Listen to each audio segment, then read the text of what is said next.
What is going on? Welcome back to the channel. So today we're going to talk to you about NIO. Give you a quick overview of some of the data points, what's really moving it, and everything else you need to know. But first, make sure to hit that thumbs up. And with that, let's get right to it.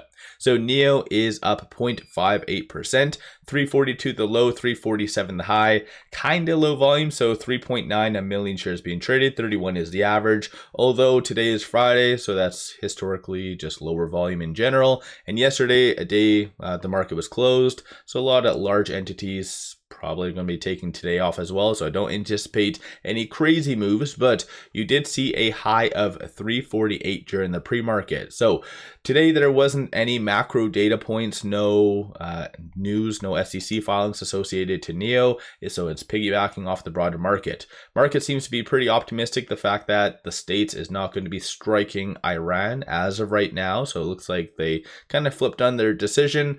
But we all generally know Trump, and that could change like a light switch. So ultimately, I think the market is still somewhat hesitant. So NIO is kind of just stuck in limbo. But as far as over the last month, I started to look at NIO. And of course, I think generally a lot of us know that it's suppressed on a lot of different fronts, which I'll go over in a second. But even looking historically over the last month, it's only been green 7 days, and a lot of them are somewhat borderline, so up 0.28%, so like 1 cent. So there was a couple of those, or 3 or 4 of those days, so you kind of, even if you don't count those, like 3 essential days green over the last month. So it is very difficult to be a NIO investor, in all honesty. I think NIO is making a lot of good progress, but Wall Street just absolutely hates them. So let me know your viewpoint. On a positive note, you do see consistent volume, so at least algorithmic trading, shorts, institutions are still somewhat paying attention to it, so always a good thing. But couple updates, you did have this, so it looks like Q4, this is where sales of NIO and Firefly are going to begin in Portugal. So NIO has been struggling in Europe, but I think Firefly is going to be kind of the big deal. So I don't know, maybe they're just moving it as a full-on brand kind of thing. That's why NIO's going, but let me know your viewpoint. I think this should be good for the Firefly at least. Secondly, you did have this. So sources close to NIO have revealed that following the establishment of its chip business as an independent entity, the company will begin accepting orders from other automakers. So that's interesting, and especially given the geopolitical kind of scenario, it'd be interesting to see who actually does order from NIO these new chips, which again could be pretty good, a good catalyst for NIO, but they've really hyped it up, no different than a lot of their other products, and they tend to fall short on expectations. So I think a lot of people and entities are just going to be waiting to see how things progress with this prior to jumping full in. That's just my opinion, of course, and I think the price kind of does justify that as well. But like I mentioned, so far roughly 5 million shares have been traded currently, and of that 2.47 million, or now 2.42 million, is shorts. And as I've mentioned, any stock that does have lower volume and is heavily shorted, it's kind of a recipe for disaster. This is why shorts are able to pretty much use NIO as a puppet, whatever they want. So again, pretty much 50% of the volume right now is attributed to shorts. So kind of crazy for that. So they're increasing. 13.9% of the free floats being shorted, works out to be 214.5 million shares. What they've been doing is very odd. So since it looks like June the 3rd, they were returning since their earnings, and then something just broke, or someone, maybe a new position at one of the larger firms or something. But on June 13th, this is where all hell broke loose, and they have been really increasing quite significantly. So let me know your thoughts on that in the comments below. My apologies, I had to kind of switch screens. Somehow Ortex just randomly crashed. But aside from that, moving over to the options, 162,000 in calls, 60,000 in puts, and of the overall options being done, 60% are bearish in in nature. So people are anticipating clearly more downside with NIO. Of the bulls, you see a consensus for it to be above 350. So that's kind of the bullish side. And then above $4 for next week, going into next week.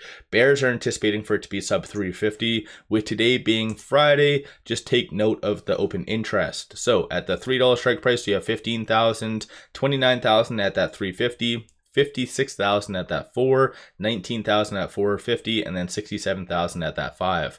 Regrettably, a lot of that is going to expire worthless, which is the downside of options. But for whatever reason, if NIO is able to fight and get above that 350 mark, this is where essentially you could see a little bit of a gamma squeeze. Nice push higher, but most likely that's why shorts are really hitting NIO hard today to ensure that it does close below 350. So again, for those of you that say that manipulation isn't occurring with NIO, I think I've brought up more than enough evidence to kind of state otherwise. But aside from that, no real transactions on the secondary market. Dark pool, you're having kind of small amounts right here. So institutions are somewhat paying attention to it, but at the same time, this is what shorts like to use, is the dark pool. So take all this with a grain of salt. But ultimately, with it at 344, it is trading between this S1 and this S2. So 331 is going to be a strong support.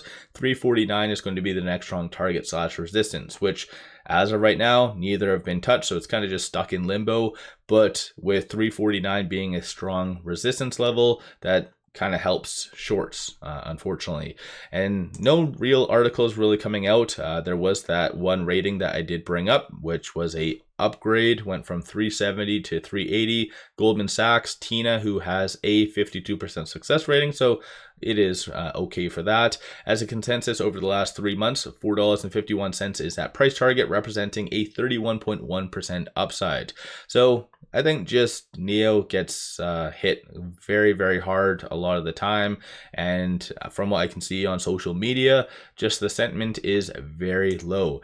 On the actual chart itself, this is a good representation, as you can kind of see, of all the red that NIO has actually had. Very few green days, but of those green days, it's shorts. Shorts kill it every single time. It does get close to that 50-day moving average. So right now that's at 377. I don't see that clearly being touched today, but if it does have some good numbers in the next little bit, so let's say their monthly numbers, or let's say there is a China deal, because we saw and heard about some negotiations occurring, but nothing really came to fruition from that. So another one of those frustrating kind of points.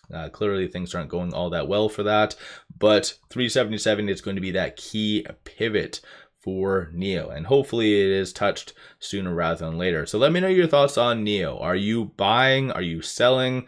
Are you kind of moving to other EVs? And when it comes down to their chips, do you think that is going to be a good success, or do you think it's going to be kind of all hype and no meat to it? So let me know your viewpoint. Don't forget to hit that thumbs up and subscribe. I always greatly appreciate that. One final thing, pop over to my Patreon and get buy signals on stocks, options, crypto, many of which have been absolutely on point. Definitely worthwhile to pop over there and take a look.